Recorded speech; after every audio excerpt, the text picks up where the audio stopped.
سلام ቤተሰብ ከመይ ትኾኑ ናይ ሎማዓንቲ መደብና ዝኸውን ድማ ሓደ ወዲ ካብ ልቡ ንዘፍቀራ ጓል ጥራሕ ዝገብሮም 6 መሰረታዊ ነገራት ብዝብል መደብ ተመሊሰ መፅእ ኣለኹ። ሕጂ ሓደ ወዲ ብዝተፈላለዩ ምክንያታት ናብ ሓንቲ ጓል ክቐርብ ይኽእል እዩ። ንኣብነት እኳ እንተኢልና መሳርሕቱ ስለ ዝኾነ ጥራሕ ናብ ሓንቲ ጓል ክቐርባ ይኽእል እዩ። ብምሕዝነት ክቐርባ ይኽእል እዩ። ንጥቕሚ ደልይዋ ክቐርባ ይኽእል እዩ። ብጣዕሚ ስለ ዘፍቀራ ክቐርባ ይኽእል እዩ። ከምኡውን ብሕውነት ክቐርባ ይኽእል እዩ። ስለዚህ እቲ ዝገርመካ ግን እቲ ወዲ ዝወስዶም አክሽናት ኣብ ሕድሕዶም ዝተፈላለዩ እዩ ማለት ሲ ንሓንቲ ጓል ንጥቕሚ ደልይዋ ክቐርባ ከሎን ብጣዕሚ ኣፍቂርዋ ክቐርባ ከሎን ዝወስዶም አክሽናት ዝተፈላለዩ እዩ። ከምኡውን ንመሳርሕቱ ዝኾነት ጓልን ንብምሕዝነት ዝቐርባ ጓልን ዝወስዶም አክሽናት ዝተፈላለዩ እዮም። ኣብ ሕድሕዶም ዝተፈላለዩ አክሽናት እዩ ነታ ጓል ዘንፀባርቐላ ወይ ድማ ዘርእያ ማለት እዩ። ስለዚህ ንኸምኡ ድማ ሓደ ወዲ ንሓንቲ ጓል ካብ ልቡ እንድሕር ኣፍቂርዋ በቃ ነቲ ፍቕሩ መግለፂ ክኾነሉ ዝኽእል ነገራት ጥራሕ እዩ ኣብታ ጓል ንሳ ዝትግብር ወይ ድማ ዝወስዶም አክሽናት ካብቶም ዓንተ ወይ ዝነገርኩም ነገራት ፍልይ ዝበሉ እዮም ማለት እዩ። ሶን ሎማዓንቲ ንሪኦ ነገር እንታይ እዩ ሓደ ወዲ ንጥቕሚ ቀሪብዋ እንታይ ዓይነት ምልክታት እዩ ዘርኢ ወይ ድማ ብምሕዝነት እዩ ቀሪብዋ እንታይ ዓይነት ምልክታት እዩ ዘርኢ ዘይኮነስ ናይ ብሓቂ ካብ ልቡ እንድሕር ኣፍቂርዋ ነታ ጓል ንሳ እንታይ እዩ ዝገብረላ ወይ ድማ እታ ጓል ብኸመይ ክትፈልጦ ትኽእል እቲ ወዲ ኸ ናይ ብሓቂ ካብ ልቡ ከም ዘፍቀረ ብምንታይ ክፈልጥ ይኽእል ዝብል ብደንብ ጌርና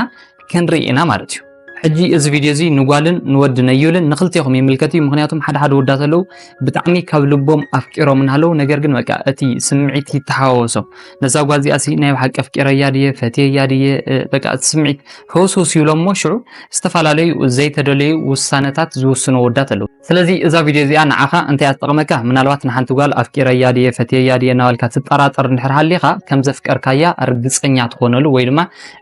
ከም ዘፍቀርካያ ርግፀኛ ትኾነሉ ቪድዮ እዩ። ከምኡውን ምናልባት ዘፍቀርካ ወይ ድማ ሲንግል እንድሕር ኮንካ ድማ ድሓራይ ምስ ኣፍቀርካ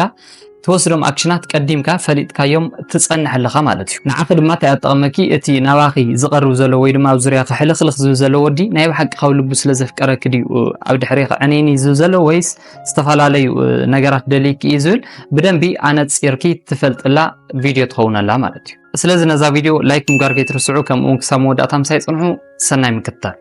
ኦኬ ሰብቕታ ናፍቲ ጉዳይና ክንሓልፍ ከለና እቲ ናይ መጀመርታ ሓደ ወዲ ካብ ልቡ ንዘፍቀራ ጓል ጥራሕ ዝገብሮ ነገር እንታይ እዩ ፈፂሙ ብኣኣ ኣይሓፍርን ወይ ድማ ናብ ዝኾነ ይኹን ቦታ ምስኡ ሒዝዋ ይኸይድ ዝብል እዩ። ሕጂ ከም ዝኽብል ከለኹ በቃ ካብ ኢዶ ይፈልያኖ ወይ ድማ ናብ ዝኸዶ ኩሉ ግዜ ሒዝዋ እዩ ዝኸይድ ማለተይ ኣይኮነን። ነገር ግን በቃ ምስ ቤተሰቡ ክራኸብ ከሎ ክኸውን ይኽእል እዩ። ምስ ዝኣምኖም መሓዙቱ ክራኸብ ከሎ ክኸውን ይኽእል እዩ። ምስ መሳርሕቱ ክራኸብ ከሎ ክኸውን ይኽእል እዩ። ምሳኻ ሒዝካ ንኺድ እንድሕር ኢላቶ ፈፂሙ ከኣብያ ኣይኽእልን። ምክንያቱም ብኣኣ ኣይሓፍርን በቃ ብጣዕሚ ካብ ልቡ ስለ ዘፍቅራ ናይ ሕጂ ፍቕረኛይ ናይ መጻኢ ሰበይተይ ኢሉ ንባዕሉ ስለ ዘእመኖ ወክ ሒዝዋ ይወፅእ። ምስ መሓዙቱ የራኽባ ምስ ቤተሰቡ የላልያ ናብ ዝኾነ ይኹን ቦታ ሒዝዋ እዩ ዝኸይድ ምክንያቱም ንሳ ኣብ ጎኑ ክትረአ ከላ ስለ ዘይሓፍር ማለት እዩ። ግን ኣብዚ ንዓኻ ሓደ ወዲ ብጥቕሚ እንድሕር ቀሪብኪ እመነኒ ናብ ዝኾነ ይኹን ቦታ ሒዙ ክኸይድ ኣይደልን ማለት ሲ ብብዝሓ ምሳኻ ክረአ ይደልን። ምስ ኣምኖም መሓዙቱ ክራኸበከ ይኽእልን ምስ ቤተሰብ በቃ ዝተፈላለዩ ምክንያታት እናፈጠሮ ኢኻባኽ ንኻድም ወይ ድማ ከምዚ ብሕቡእ እዩ ክረኽበክ ዝደሊ እምበር ብጉሁድ ምሳኺ ኣብ ፅርግያ ሒዝክ ወክ ንግበር ተትሉ እየ ንባዕሉ ብከምዚ እናተሻማቐቐ እዩ ዝኸይድ ምክንያቱም ፀኒሑ ክገድፈክ ከም ዝኾነ ስለ ዝፈልጥ ማለት እዩ። ነገር ግን እቲ ካብ ልቡ ዘፍቀረ ወዲ ፈፂሙ ብፍቕረኝኡ ክሓፍር ኣይኽእልን። ናብ ውሰደን ዝበለቶ ይወስዳ ምስኣ ወክ ይወፅእ ምስኣ ክረአ ይደሊ እንዶም በቃ ካብ ጎኑ ክፈልያ ይደልን። ኦኬ ናብቲ ካልኣይ ነጥብ ክንሓልፍ ከለና ድማ ድኽመታታ ይቕበል ዝብል እዩ። ሕጂ ኩሉ ሰብ ናይ ባዕሉ ዝኾነ ደካማ ጎኒ ኣለዎ እዩ። ስለዚ እታ ዘፍቀራ ጓል እውን ዝኾነ ደካማ ጎንስ ክህልዋ እዩ ግዴታ ማለት እዩ። ስለዚ ነቲ ዘሎ ድኽመታታ ተቐቢሉ እዩ ዝሽፍነላ ወይ ድማ ዝመልአላ እምበር ብደካማ ጎና ኣትዩ ከምዚ ክርብሻ ወይ ድማ ከፅላዕላኣ ኣይፍትንን ማለት እዩ። ሕጂ ሓደ ወዳት ኣለው እንታይ ይገብሩ ሲ ናይተን ጓላት ደካማ ጎነን ፈልዮም ይፈልጡ ሞ ሽዑ በቲ ደካማ ጎነን ከጥቅዕዎን ይፍትኑ ወይ ድማ ከምዚ ኮንትሮል ገብርዎን ክቋፃፀርዎን ይፍትኑ። ንስኺ እኮ ከምዚ ኢኺ ንስኺ ድኽምቲ እንዲኺ ኣነ ኮይነ ምሳኺ ዘለኹ እምበር እንተኸይደስመን እዩ ናባኽ ክመፅእ ማንም ቁልሕ ኢሉ ዝርኤክ ወዱክ የለን በቃ ከምዚ ድኹማት ከም ዝኾናና ተፀቒጠን ክነብራ ከም ዘለወን ተደጋጋሚ ይዛረብዎን። ሽዑ ንሰን ድማ ከምዚ በቃ ንባዕለን ኣትሒተን ብምርኣይ ካልእ ወዲ ይግበአን ብዘይካ እዚ ሓቁ ይገለ ኢለን እውን ምስኦም ተኣሲረን ክነብራ ይኽእላ እየን። እቲ ካብ ልቡ ዘፍቀረ ወዲ ግን ከምኡ ይኾነን። በቃ ናይታ ፍቕረኙ ደካማ ጎና ሓልዩ ማንም ሰብ ከይፈልጠላ ብሚስጥር ሒዙ ንሱ ድማ ነቲ ደካማ ጎና መሊኡ ኢላ ክኢሉላ ተቐቢሉላ እዩ ዝኸይድ። ፈፂሙ ንሓንቲ መዓልቲ እውን እቲ ድኽመታ ከም ዝኾነ ንኽስምዓ ኣይገብር። اوكي نفس هاي نطبخ نحلف كلنا دما حساباتا يقبل كم اون يخبر عزولي حجي بتا زفقرا ጓል ወገን ዝሞጹ حسابات አለው ከምዝ ንግበርናው ዝንኺድ ከም ዝተግበርና ይሕይሽ ንህይወትና ዝጠቅም ነገር እዚ ይገለገለ ዝብሉ ካብ አዝምንጩ حسابات አለው እዮም ስለዚ እትወድ ንሱ ነቲ ናታ حسابات ተቀቢሉ ምስትናቱ حساب አዋሃሂዱ እዩ በሓደ መንገድ ከይድ ዝጽዕር እምበር አነ ጥራሕ ተሰማዕነት ክህልወና አለው ናታይ حساب ጥራሕ ይቆውን ዘለዎ ገለና በለ ናታ حساب ፈጽሙ ክነጽገላ አይኽል በቃ ካብ አዝሞጹ حسابات بتخكل يقبلهم يخورهم مسناتو حسابات دما يوهادو شعو خلطيهم بحدا من قد ترح نخوق عزو يقبر مالتيو تزي خوين قل نساخ تزارو كلا خيد السخ تيفليتكي اذا حسيو كري خميتكي استراركاش حسابس كمي يركي خمزي لكن اكزارو نقال قال زول خمزي ناتا حساب زنصق انا نايت راح سمعني نابل ززارو ندحر كوينو زي خبر ندحر كوينو حساباتا زي قبللا ندحر كوينو قل ازور دزي مسا زلو منالوات نخالي استفالالي مغنياتات يلو دامبر كاب لبو سلازفقرا ايكونه مغنياتهم نحنت قال كاب لبخ ندحر فكركايا حساباتا تقبل لها منالوات اتزومص حساب استصحات خوني غليو ነገር ግን استصحات እኳ እንድሕር ኮይኑስ ንኸተረዳ ኢኻ ትፍትን ናፍቲ ናትካ حساب ንኸተምጻ ኢኻ ቀስብቀ ዝተረዳ እምበር ከምዚ ኣይትነጽጋን እዚ ሓሲብክ ሪሆም ወይትኪ ዝርካሽ ነገር ገለገለልካ ካሒዘ ይምልከተክን ገለልካ ከተና እሳ ኣይትፍትን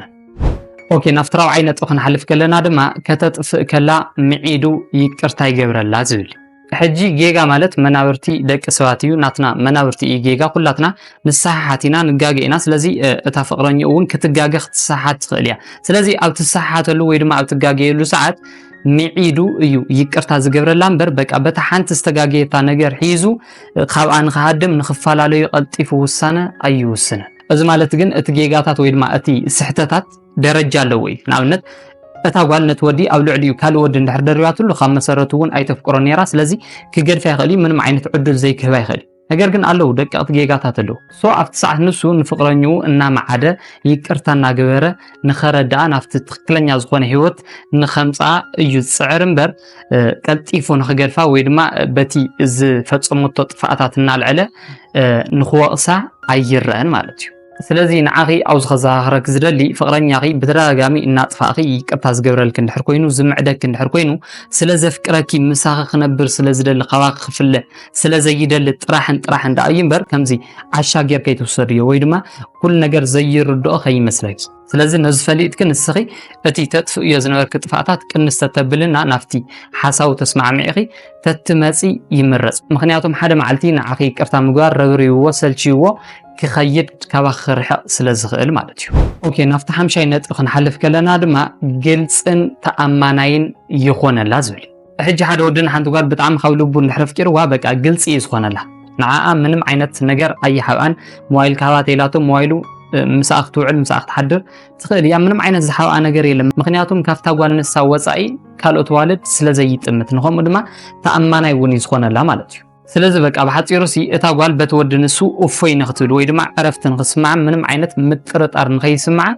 እዩ ዝገብር እዚ ድማ ከምታይ ዝተወገሰዩ ግልጽ ስለዝኾነላን ተኣማናይ ስለዝኾነላን ንዕኡ ኸጣራጥሩ ዝኽእሉ ስራሕቲ ስለዘይሰርሕ ንሳ ኦፎይታ ይስማዕ ስለዚህ በሐጽሩ ሓደ ወዲን ሓንቲ ጓል ካብ ልቡ ንሕረፍቂርዋ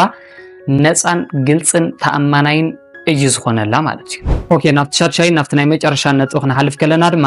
ፀገም እንድሕር ኣጋጢምዋ ከም ፀገም ርኡ ኣብ ጎና ጠጠው ይበዝብል ሕጂ እዚ ማለት ኣብ ፀገማ ፈጺሙ ገዲፍዋ ኸይድ ኣይኽእልን ወይ ድማ ክሃድም ኣይኽእልን እኳ ዳስ ኣብቲ ፀገም ዘጋጠማ ሰዓት በቃ ልክዕ ከም ፀገም ርኡ ካብቲ ፀገም ንሱ ንኸውፃ እዩ ዝፅዕር ካብ ጎና ፈጺሙ ክፍለ ኣይኽእልን ምክንያቱም በቃ ፍቅረኛው ከተዕርፈሉ እምበር ክትጭነቆ ወይ ድማ ከተሓሙ ዝኾነ ፀገም ከጋጥማ ኣይደል ስለዚህ ንኹም ድማ ብዛዕባ ህይወታ ብጣዕሚ ዘገድሶ ብጣዕሚ እውን ዘጭነቀላ ማለት እዩ ሶ አውዚ ንስኺ ምናልባት ፀገም ዘጋጥመክ ሰዓት ካባኺ ዝሃድም እንድሕር ኮይኑ